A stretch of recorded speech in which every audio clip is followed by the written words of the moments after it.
Let's talk marijuana and taxation, a thrilling topic.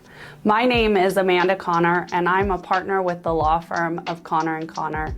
And today I want to talk about marijuana and taxation. At the state level, for states that have legalized marijuana or cannabis use for medical or adult use purposes, most states have some sort of tax structure on it.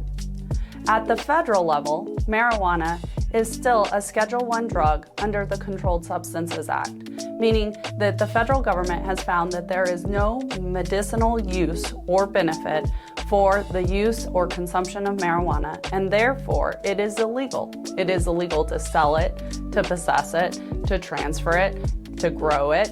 Anything at the federal level is illegal. Therefore, because it's illegal, there's a special tax law at the federal level that applies. It's called IRS 280E. And what 280E means is that any illegal business that is operated still must pay taxes to the federal government, but they cannot take normal business deductions. Many marijuana businesses will tell you that they pay more in federal taxes than the other businesses that operate the same as them or similar to them, but aren't paying federal tax. Currently though, because it is a Schedule I drug under the Controlled Substances Act and illegal at the federal level, there is not a federal excise tax.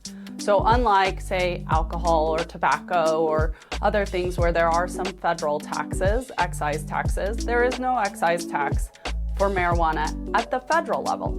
However, as discussed before, the state levels at the states that have legalized for medical or adult use, most have some sort of tax structure on marijuana.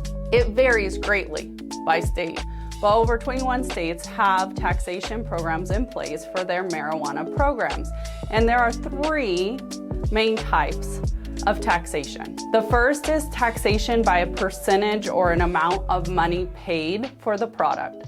So similar to, like, say, a sales tax or something else, you pay a percentage based on what was paid. So, a 10% excise tax or a 15% tax can be assessed on the price, on the value, and that's how much is owed to the State Department of Taxation for the sale of the cannabis or the marijuana. Some states have put into place fair market value. So they are taking a percentage of price, but they're telling you what the price should be assessed at because they don't want great variations. So they assess a percentage based on the fair market value. This is like a subset of that first category, which is percentage of price. The second type of taxation that we see on marijuana is weight-based. You pay an amount of tax based on the weight of the cannabis sold or transferred per pound, per kilo, or something like that. Regardless of how much you sell it for, you pay the tax based on the weight.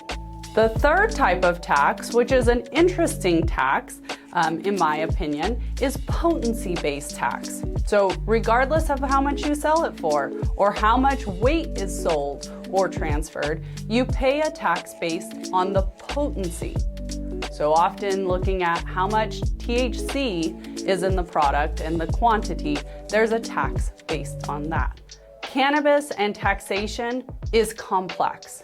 Just like with other cannabis laws, every state has its own unique system set up. And while there are some commonalities, there are also important differences. So it's very important to understand the laws related to taxation and marijuana for the states that you're operating in, or if you're a consumer, the states you're purchasing in, so you know what taxation or what taxes apply.